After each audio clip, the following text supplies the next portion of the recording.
നിങ്ങളൊരു പുതിയ ഓൺട്രപ്രണർ ആണെന്നുണ്ടെങ്കിൽ ശ്രദ്ധിക്കേണ്ട 3 കാര്യങ്ങൾ ഞാൻ പറഞ്ഞുതരാം. ഒന്നാമത്തെ കാര്യം, don't try to do everything of your business. അതായത് നമ്മളിപ്പോൾ ഒരു ബിസിനസ് തുടങ്ങുമ്പോൾ എല്ലാ കാര്യത്തിലും നമ്മളുടെ ശ്രദ്ധ വേണമെന്ന് തോന്നും.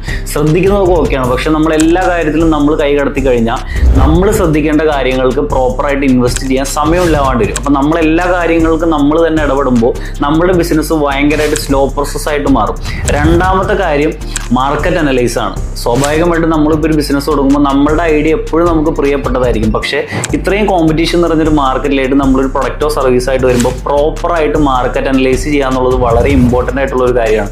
നമ്മുടെ കോമ്പറ്റീറ്റേഴ്സിനെ അനലൈസ് ചെയ്യുക, നമ്മുടെ ടാർഗറ്റ് ഓഡിയൻസിനെ അനലൈസ് ചെയ്യുക, ഇങ്ങനെയുള്ള കാര്യങ്ങൾ ശ്രദ്ധിക്കേണ്ടത് രണ്ടാമത്തെ കാര്യമാണ്. മൂന്നാമത്തെ കാര്യം എന്നുള്ളത് നമ്മൾ പ്രോപ്പറായിട്ടുള്ള രീതിയിലായിട്ട് ക്യാഷ് ഫ്ലോ കൊണ്ടുപോകുക എന്നുള്ളതാണ്. എത്ര പ്രോഫിറ്റബിൾ ആയിട്ടുള്ള ബിസിനസ് ആണെന്നുണ്ടെങ്കിലും പ്രോപ്പറായിട്ടുള്ള ക്യാഷ് ഫ്ലോ ഇല്ലാന്നുണ്ടെങ്കിൽ ബിസിനസ് സ്റ്റക്ക് ആവും. കണക്ക് നോക്കുമ്പോൾ നല്ല രീതിയിൽ ബിസിനസ് നടക്കുന്നുണ്ടാവും, പക്ഷേ പെട്ടിയിൽ ക്യാഷ് ഇല്ലാന്നുണ്ടെങ്കിൽ പറഞ്ഞിട്ട് കാര്യമുണ്ടോ?